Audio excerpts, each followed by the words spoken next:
All right, fight fans, here at the Hulu Theater at MSG, a couple days away from the debut of Edgar Berlanga. But we're sitting here with former middleweight champ, and now he's the head trainer of Jason Quigley, Andy Lee. Welcome. Yeah. What's up? Coming to spoil the party. Now look, a lot of people are referring to the Andrade fight, right? They're saying when Jason stepped up, he couldn't get it done. But you weren't his trainer then, right? You are now. What's being done different in the gym? I was his trainer then. He just wasn't able to travel. Yeah. But he wasn't in his corner. Yeah, exactly. Which makes a huge difference. You're going into the biggest fight of your life without the guy who's teaching you everything and training you for the last 2 years. And add to that, you get your jaw broke with the first punch. Oh, yeah, that's it.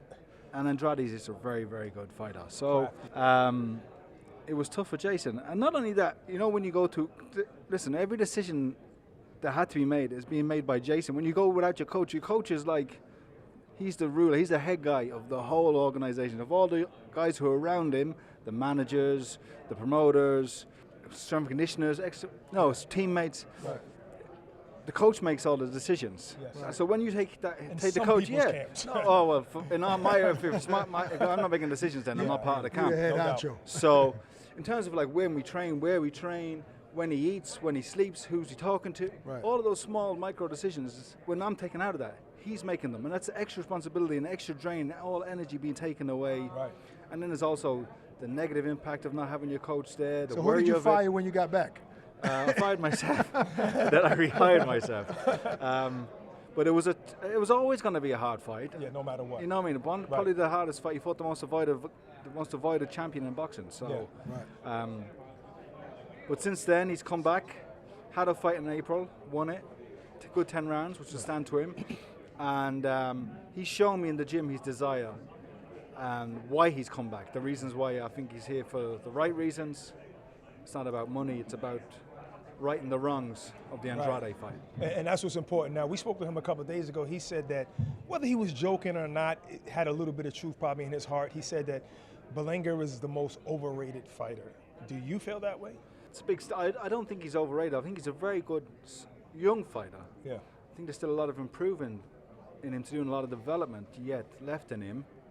And from my point of view, if Jason can perform the way he does in the gym and hold himself together, then he's not ready for Jason at this stage in his development. I think if Jason can box to the game plan and box to his ability, finally show some of the, fulfill some of the potential he's shown as a young amateur and as an early pro, and just put the pieces together, then Jason can win the fight.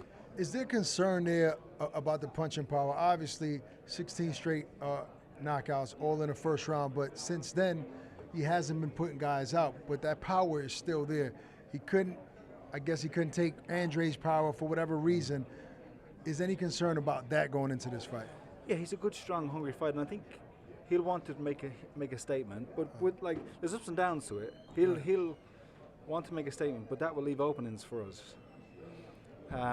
Power punchers like myself are quite vulnerable sometimes because they leave themselves open, and if you can time it right, you use their power against them. Right. And they fatigue quicker too because of everything's hard. Everything is hard. Hard shots. So, I really like the chance. I like the opportunity, and as a coach, this is where you make your name. Right. It's easy having the favorite. That's when you're supposed to win. Right. But when you got the guy who's not supposed to win, and then you come in and do the job, that's what I like. It's very likely to see Jason box and move because he's so crafty like that.